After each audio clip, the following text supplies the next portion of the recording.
وما اللہ بغافل عما یعملون۔ تشہد میں تھے۔ اچھا، ایک تو اس آیت میں جو میرے نبی کی جو شان ہے، ہم دیکھ رہے ہیں، اب بار بار آسمان کی طرف نظریں اٹھاتے ہیں کہ کب میرے اللہ کا حکم آئے گا اور میں قبلے کی طرف، ابراہیم کے بنائے ہوئے کعبہ کی طرف منہ کروں گا۔ تو قد نرا تقلب وجہک فی السماء، تو اب اس کے بعد اگر اللہ فرماتے فول وجہک شطر المسجد الحرام، تو میرے محبوب اب آپ اپنا چہرہ بیت اللہ کی طرف پھیر دیں، تو کوئی کمی ہے مضمون میں؟ سری ماری جانتے نہیں،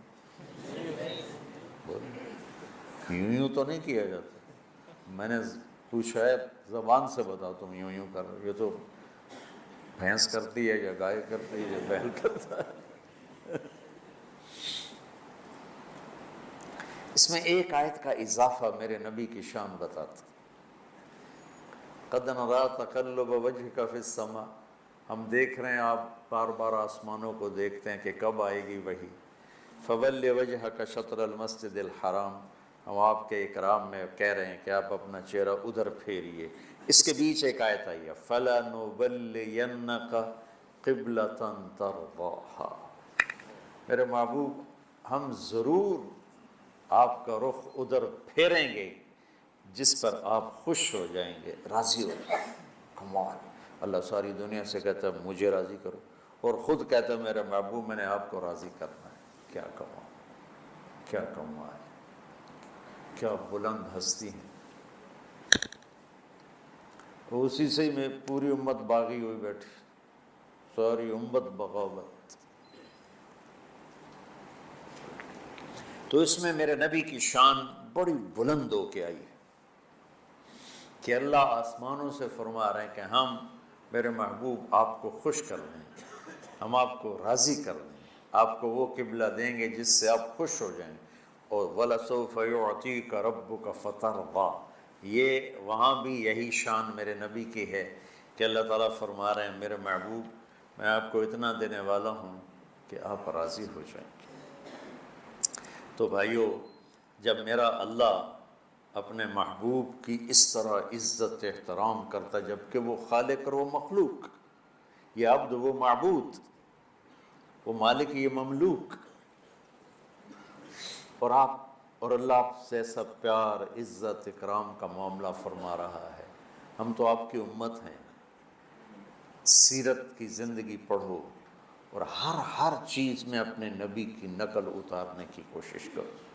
ہم صرف داڑھی رکھن اور پگڑی باندھنے کو کہتے ہیں، یہ ہم نے سنت پہ عمل کر لیا۔ یہ تو دو چھوٹی چھوٹی سنتیں ہیں، پگڑی باندھ لی، داڑھی رکھ لی، اسی سے وہ کہتا بس میری تو زندگی پوری ہو گئی۔ نہیں، میرے نبی نے رات کیسے گزاری، دن کیسے گزارا، بیوی سے کیسے چلے، بچوں کے ساتھ کیسے چلے، دوستوں کے ساتھ کیسے چلے، دشمن کے ساتھ کیسے چلے، کاروبار زندگی میں کیسے چلے، اس میں آپ کی قدم بقدم غلامی کرنا، یہ بھی میرے رب کو بڑی پسند ہے، بہت خوبصورت ہے۔ تو ایک آپ سے میں نے یہ بات عرض کرنی تھی کہ ہم مدرسوں میں پڑھ کر بھی اللہ کے نبی کی سیرت سے غافل ہوتے، چونکہ پڑھائی نہیں جاتی، سارا زور فقہ ہی ہے، فقہ ہی ہے، فقہ ہی ہے۔ اور وہ فارسی سے پہلے بہشتی زیور شروع ہوتا ہے، پھر وہ ہوتی تھی ایک مالا بدھا مینو فارسی کی کتاب، ہم نے تو آپ کو دکھائی بھی نہیں، پڑھانا تو دور کی بات ہے، پھر وہ شروع ہو جاتی ہے۔ اور پھر اس کے بعد ہم نے پڑھی منیت المصلی، پھر نور الازا، پھر قدوری، پھر کنز، پھر شرح وقایا، پھر ہدایہ، عقل ہی خشک ہو گئی فقہ پڑھ کے۔ تو علم میرے رب کا قرآن ہے اور علم میرے نبی کا فرمان ہے، ان دو ہستیوں کی بات کو لینے میں کوئی حیل و حجت نہیں ہے۔ اس کے بعد سب کا، سارے کے سارے صحابہ سے لے کر آخر تک کسی کا قول لیا جائے گا، کسی کا چھوڑا جائے گا۔ رفع یدین کی روایت کرنے والے کتنے صحابہ ہیں؟ شیخ یہ حدیث متواتر، رفع یدین حدیث متواتر ہیں؟ 70 صحابہ نے رفع یدین کی حدیث نقل کی۔ ہم لیتے ہیں؟ نہیں لیتے۔ ہم عبداللہ بن مسعود رضی اللہ تعالیٰ عنہ کی روایت لیتے ہیں، یا چند اور صحابہ ہیں۔ تو صحابہ میں بھی بات کسی کی لی جائے گی، کسی کی چھوڑی جائے گی۔ اور مسح علی الجوربین کتنے صحابہ سے مروی ہے؟ ہم نے کوئی لی ہے؟ ہم موضع پر مسح کرتے ہیں۔ یہ میں آپ کو مثال دے رہا ہوں۔ قرات خلف الامام کی کتنے صحابہ راوی ہیں؟ ہم نے نہیں لی، ہم دوسرے کہ اس کے ہیں وَإِذَا قَرَأَ فَأَنصِتْ، اس کا پتہ نہیں راوی کون ہے، ہم نے وہ لے لی ہے۔ تو صحابہ کی بھی صرف 2 ہستیاں ہیں، اللہ اس کا رسول، جو کہہ رہے ہیں ٹھیک، مَا آتَاكُمُ الرَّسُولُ فَخُذُوهُ وَمَا نَهَاكُمْ عَنْهُ فَانْتَهُوا، روک دے رک جاؤ، کہے کر دو۔ یہ اللہ اس کے رسول کی شان ہے، باقی سب کے پر یہ قانون لاگو نہیں ہوتا۔ تو ہمارا علاقہ چونکہ ہندوؤں سے مسلمان ہوا، اور ہندو میں دیوتا ہوتے تھے، اوتار ہوتے تھے، برہمن ہوتے تھے، اور ان کے بڑے بڑے پروہت ہوتے تھے، تو وہ تقریباً ہندو ان کو خداؤں کے قریب لے جاتے تھے، بلکہ وہی ان کے بھگوان ہوتے تھے۔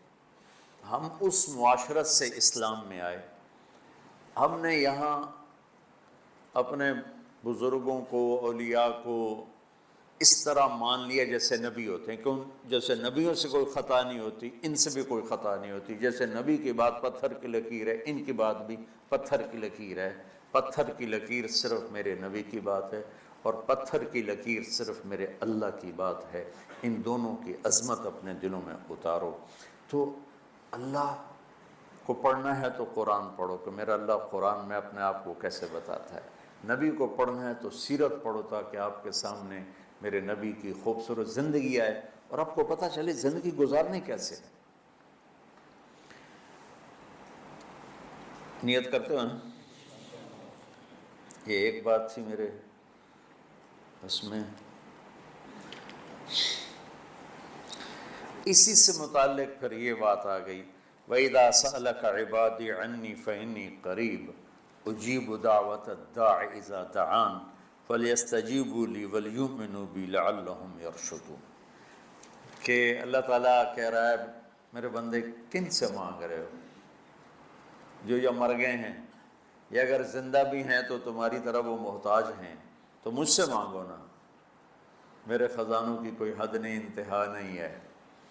وہ ہمارے ماحول میں، دیہاتوں میں، وہ پیر سائیں رب ساڈی سندا نہیں، تواڈی موڑدا نہیں، کوئی میرا مینوں پتر لے دیو، بیچارے سیدھے سر۔ میرا ایک رشتہ دار تھا مرحوم، تو میں اس سے ملنے گیا تو میں نے آتا ہے میاں صاحب، ہمارا جو خاندانی ٹائٹل ہو میاں صاحب، یہاں مولانا کہتے ہیں۔ کہنے لگا میاں صاحب بندہ تو بڑا چنگا ہے، پر تو وابی ہو گیا۔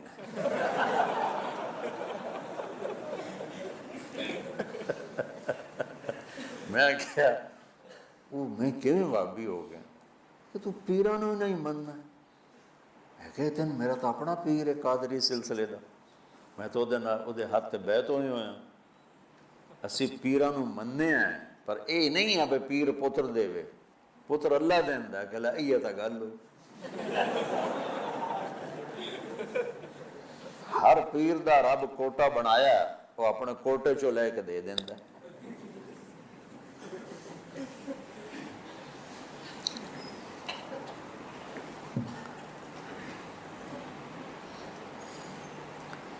صرف اللہ کے سوا، صرف اللہ ہی اللہ، جس سے پکارا جاتا ہے، جس سے مانگا جاتا ہے۔ اس کا نمونہ اس آیت میں دیکھنا، وَإِذَا سَأَلَكَ عِبَادِي عَنِّي،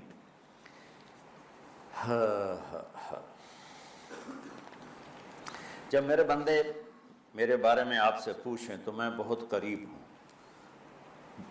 پکارنے والے کی دعا کو پر جواب دیتا ہوں جب وہ مجھے پکارتا ہے، لہٰذا تم میری پکار پہ لبیک کہو، مجھ پہ ایمان لاؤ، ہدایت پاؤ گے۔ یہ تو اس کا سادہ سا ترجمہ ہے، لیکن جو اس میں حسن ہے وہ وَإِذَا، اذا کا مطلب ہے میرے بندو مجھ سے مانگنے کے لیے کوئی ٹائم مقرر نہیں ہے، دن رات، صبح شام، اندھیرا اجالا، گرمی سردی، مشرق مغرب، وَإِذَا، جب جس موقع پر جیسے پکارو گے، زبان سے، آنکھوں سے، آنسوؤں سے، دل کی دھڑکنوں سے، اندر کے غم اور دکھ سے، جس طرح بھی مجھے پکارو میرے بارے میں، وَإِذَا،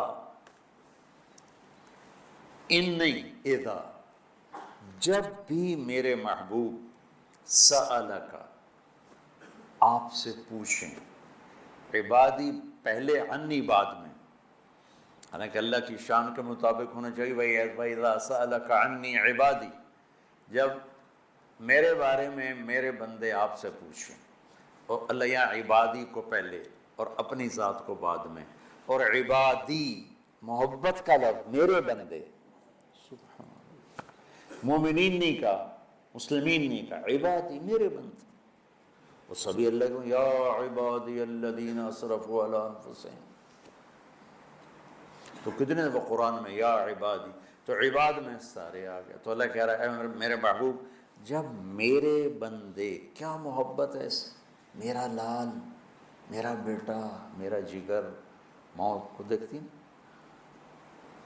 تو جب وہ ناراض ہوتے ہیں پہ دفعہ دور ہو جا کتا کمینہ میری نظروں سے، اب اور کیسٹ چل پڑی، تو جب وہ کیسٹ محبت کی ہوتی، میرا، میرا ایسے وہ رگڑ کے کہتی ہے کہ اندر سے اس کے جگر سے نکلتا ہے، میرا لال، میرا بیٹا، اور یہاں اللہ کہہ رہا ہے میرے بندے، او ہو میرے بندے، کیا پیار ہے، صرف عبادی کا مزہ لیتے رہو، میں تو تمہاری طرح بلاغت نہیں پڑھا ہوں،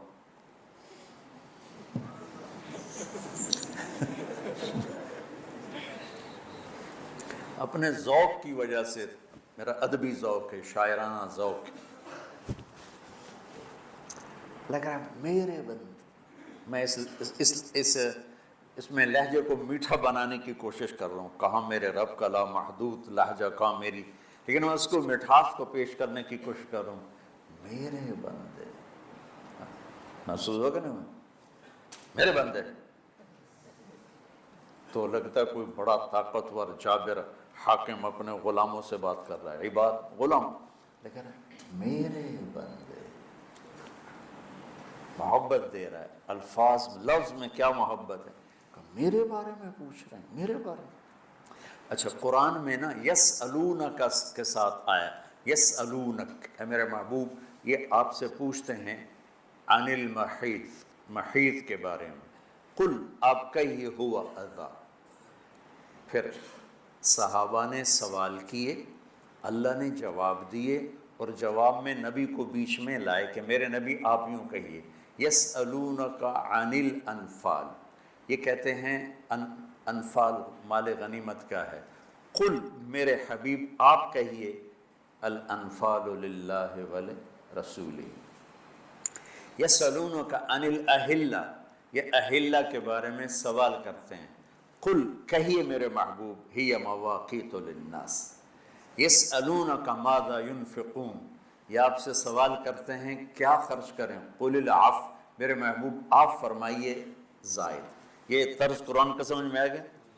اب انہی صحابہ نے سوال کیا کہ ہمارا رب کدھر ہے، قریب ہے تو مناجات کریں، دور ہے تو زور سے پکاریں، تو پچھلے طرز کلام کے مطابق یہاں آنا چاہیے تھا، یسألونک عنی، یسألونک عنی، یہ آپ سے میرے بارے میں پوچھ رہے ہیں، قل ہو قریب، آپ کہیے وہ قریب ہے، جو پیچھے کو 14-15 دفعہ یہ آیا ہے یسألونک، تو یسألونک، یسألونک، اب وہی صحابہ کہہ رہے ہیں کہ اللہ کے بارے میں ہم آپ سے پوچھتے ہیں، تو آیت کا اترنا اسی طرز پہ ہونا چاہیے.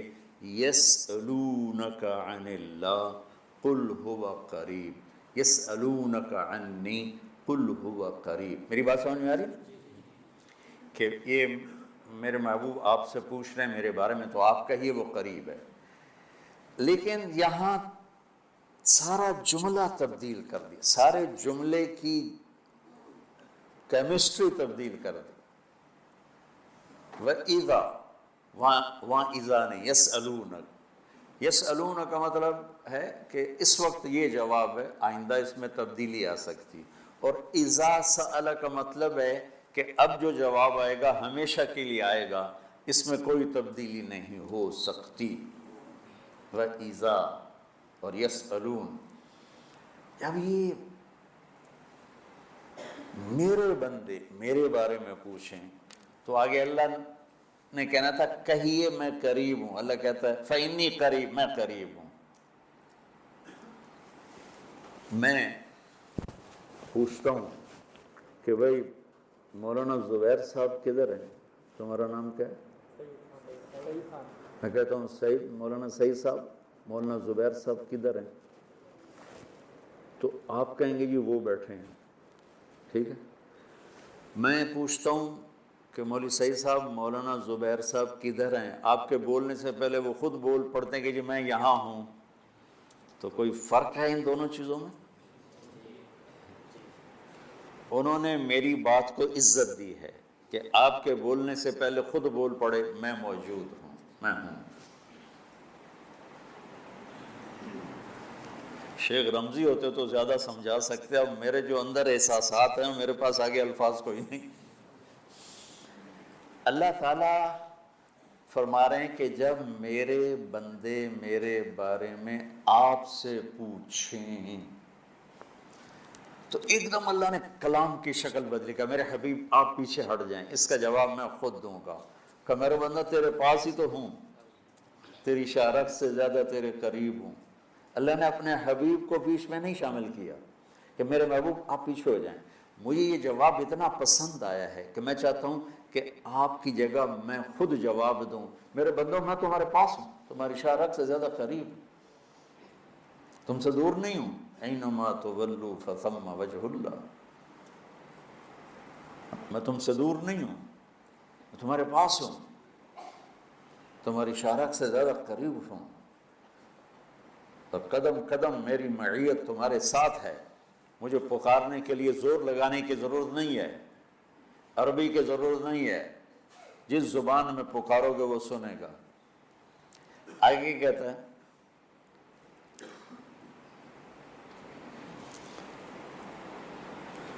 اجیب دعوت الداعی اذا دعان. میں تیرے پاس، تیرے قریب. ایک ہے دعا، ایک ہے دعوت. دعوت ہوتا ہے ایک دفعہ بلانا، اور دعا ہوتا ہے بار بار بلانا، مانگنا، پکارنا. اور میرا رب کہہ رہا ہے زندگی میں کسی نے مجھے ایک دفعہ بھی پکارا تو میں لبیک کہتا. دعوت، دعوت، دعا نہیں، دعوت. دعا ہم تو ہر وقت 5 وقت نماز پڑھتے ہیں، اللہ کو پکارتے ہیں، تہجد پڑھتے ہیں، نفل پڑھتے ہیں، اشراق پڑھتے ہیں، قرآن پڑھتے ہیں، ذکر کرتے ہیں، ہم اللہ کو پکارتے ہیں. اور میرا اللہ کہہ رہا ہے زندگی میں ایک دفعہ جس نے مجھے کہا یا اللہ، تو میرا جواب 70 دفعہ آئے گا لبیک لبیک یا عبدی. اب بتاؤ اس اللہ سے پیار کرنا چاہیے کہ ڈرنا چاہیے؟ تو پیار کیجیے. تو ہمارے خطیبوں نے اللہ سے ڈرا ڈرا کے تباہی پھیرتے. جسے معنی ڈراتی جن آ گیا، جن بابا آ گیا، جن بابا آ گیا، وہ بیچارے دور دور دور دور کر کے رضائی میں گھستے ہیں. میرا نبی کہتا بشرا ولا تنفرا، یسرا ولا تعسرا. خوشخبریاں سناؤ، وعیدیں نہ سناؤ، آسانیاں کرو، تنگیاں نہ کرو. تو میرا اللہ کہہ رہا ہے زندگی میں ایک دفعہ بھی مجھے پکارو گے نا، ایک دفعہ. الداعی، پھر سبحان اللہ، الداعی پکارنے والا مسلم ہو، مومن ہو، مشرک ہو، ہندو ہو، سکھ ہو، دہریہ ہو، ایتھیسٹ ہو، پتھروں کا پجاری، بتوں کا پجاری، آگ کا پجاری، سورج کا پجاری، کسی مذہب کو نہ ماننے والا، وہ بھی کہے گا نا یا اللہ تو میری آواز آئے گی لبیک لبیک یا عبد۔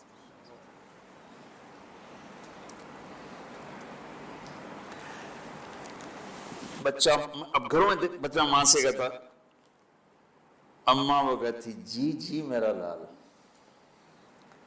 وہ پھر کہتا اماں، وہ کہتی جی، وہ پھر کہتا اماں، وہ کہتی پھر وہ کہتا اماں، وہ کہتی بکواس نہ کر۔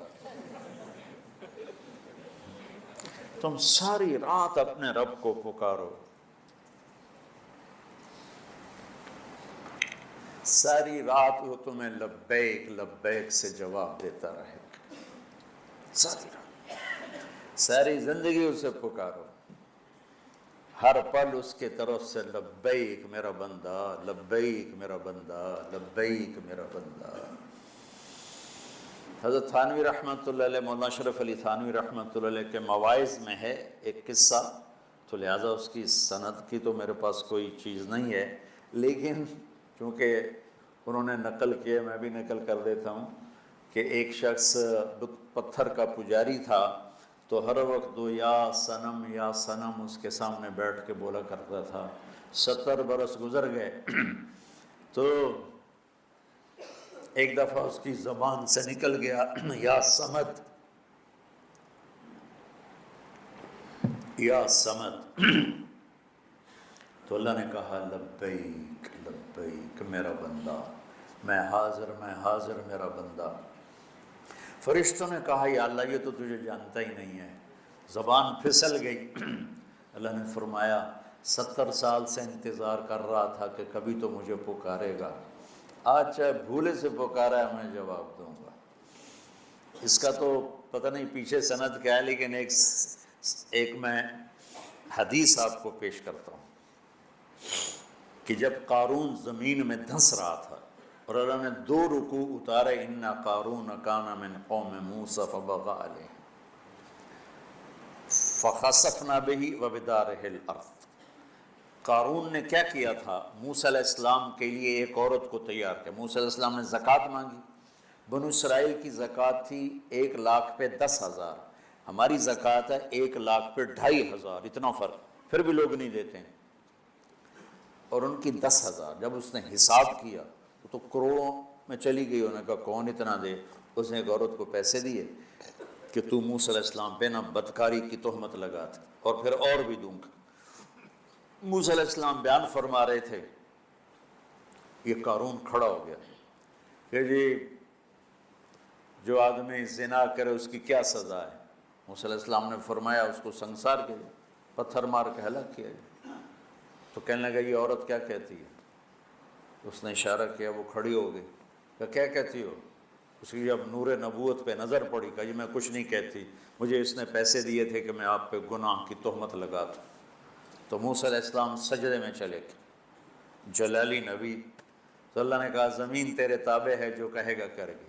وہ کھڑے ہوئے تو موسیٰ علیہ السلام نے زمین سے کہا پکڑ لے اس کو، تو زمین نے اس کو ایسے کھینچا اور اس کے پاؤں اندر گئے، کہنے لگا موسیٰ مجھے معاف کر دو، آئندہ نہیں کروں۔ تو موسیٰ علیہ السلام نے فرمایا اور پکڑ لو، وہ گھٹنوں تک چلا گیا، موسیٰ مجھے معاف کر دو، میں آئندہ نہیں کروں گا۔ جتنی دفعہ وہ کہتا میں آئندہ نہیں کروں گا، موسیٰ علیہ السلام کہتے اور پکڑو اور پکڑو اور پکڑو، یہاں تک کہ وہ سارا اپنی بدنصیبی لے کر زمین میں زندہ زمین میں دھنس گئے۔ ہاں فإنی قریب اجیب دعوت الداع اذا دعان۔ جبریل آئے، موسیٰ اللہ فرما رہے ہیں میرے کلیم، قارون نے آپ کی اتنی منتیں کی، آپ نے اس سے معاف نہ کیا، میری عزت کی قسم ایک دفعہ قارون مجھے پکارتا میں اسے نکال کے باہر کھڑا، اس نے مجھے پکارا ہی نہیں۔ تو میرے عزیزو، اللہ ہی اللہ ہے، للہ المشرق والمغرب، لہ ما فی السماوات وما فی الارض وما بینہما وما تحت الثری۔ وَإِن تَجْهَرْ بِالْقَوْلِ فَإِنَّهُ يَعْلَمُ السِّرَّ وَأَخْفَى اللہ لا الہ الا ہو لہ الاسماء الحسنى. کیا خوبصورت تعارف ہے اللہ کا. تو یہ پیار محبت سے دنیا کو بتانا، ڈنڈے مار کے نہیں، زبان کی تیزی اور شدت سے نہیں، پیار سے کہ اللہ شارک سے قریب، اللہ نیند سے پاک، اونگ سے پاک، خزانے لا محدود. بھائی اس کو پکار جو ایک لمحے میں کہے گا لبیک، ایک لمحے میں جواب آئے گا لبیک. تو اللہ وَإِذَا سَأَلْتَ فَاسْأَلِ اللَّهِ وَإِذَا اسْتَعَنْتَ فَاسْتَعِنْ بِاللَّهِ. نفل پڑھو دعا مانگو، نفل پڑھو دعا مانگو. یہ اس کے اوپر رمضان کی بات آ رہی ہے. شہر رمضان الذی انزل فیہ القرآن. یہ رمضان کا مہینہ ہے جس میں ہم نے قرآن کو اتارا. میں بارہا بتا چکا ہوں، رمضان کا مطلب ہے جل جانا. اس میں اللہ پورے مہینے کے روزے کے بدلے میں اور رات کی تراویح کے بدلے میں اللہ ایمان والوں کے گناہوں کو جلا دیتا ہے، پاک صاف کر دیتا ہے. اس لیے اس کو رمضان کا مہینہ کہا جاتا ہے. اور اللہ تعالیٰ نے، اللہ کا عرش اس میں پہلے آسمان پہ آ جاتا ہے، تو اس میں یہ آئی ہوئی ہے آیت. پھر آگے رمضان شروع ہو جاتا ہے کہ سیزن ہوتے ہیں. رمضان دعاؤں کا سیزن ہے. مانگو اللہ سے، کھل کے مانگو کہ اس کے خزانوں میں کوئی کمی کوئی نہیں ہے. لہٰذا بھائیو، نماز کے ذریعے، روزے کے ذریعے آسمان تک دعائیں. 1996 میں میں ایک مسئلے میں پھنس گیا. تو کوئی اتنی وہ مشکل تھا کہ وہ کوئی شکل نظر نہیں آ رہی تھی اس کے حل ہونے کی. تو میں نے روزے رکھنے شروع کر